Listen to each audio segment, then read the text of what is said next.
Hi guys! Dito nga pala ako, nagka-cash in sa aking GCash. Ganito nga pala yung machine nila dito. Lalagyan ko nga ng laman ng aking GCash para nga kapag emergency na kailangan ng mga anak ko, ay makakapagpadala nga ako agad. 3,000 nga pala ang laman kong pera, pero naisip ko 2,000 na ipadala ko para naman pag may emergency ako sa sarili ko ay may magamit nga ako. And ganyan nga mga procedures para nga magkaroon ng laman ng aking GCash. Ang kagandahan nga sa machine na to ay wala nga siyang service fee. Pero dapat exact amount nga yung pera mo dahil hindi nga siya nagbibigay ng sukli. And ayan, dyan na rin nga pinapasok yung cash. And agad-agad nga rin yan guys, nag-appear sa cellphone ko. Salamat naman sa nakaisip nito at saka naglagay nito. Kasi nga bilang nanay, isa nga talaga yan sa magpapasaya ang makapagpadala sa mga anak.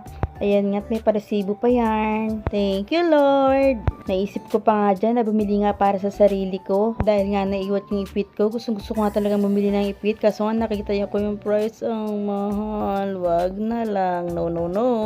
Tiis-tiis ka muna girl. Kaya pa yan. Nawala yan. Yan, suklay. Nako, pwede pang kamay-kamay lang. Sus, hindi mo naman kailangan maging maganda ngayon. Ang mahalaga, buhay. Ay nako, Alphamart. Huwag mo akong tuksuin. Nakaplano na talaga ang pera ko. Chichirya? Sige na nga, kahit isa lang. Clover, ayan, favorite ko pa naman yan. Naku, 44 ang mahal. Sa tindahan ko, mura lang yan. Kahit yung maliit nga, try. 34 din. Naku, no, no, no din. Tsaka pag bumili ako niyan, may inggit yung pasyente ko. Ibawal sa kanya yan. Itong drinks na lang, inumin ko habang pauwi. Ay, no, no, no. Ang mahal din niya. Kaso sarap. Next time ka na lang. Bumawi ka na lang sa next life, girl. Ay, naku, magmamadali na nga akong lumabas. Kasi naman, dami akong nakikita dito.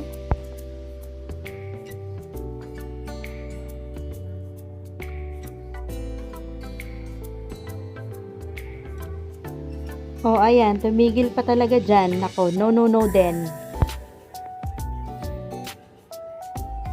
Eto, wow. Pabango. Baka mabango yan. Kailangan ko yan. Nako, teka. Baka dito. Baka may, mabibili ako dito. Ay, no, no, no din. Huwag ka muna mag-skincare ngayon, girl. Asya, labas na nga ako. Ito na. Nagmamadali na.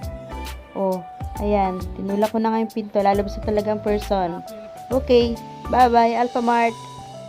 Bye-bye, thank you. Peace you.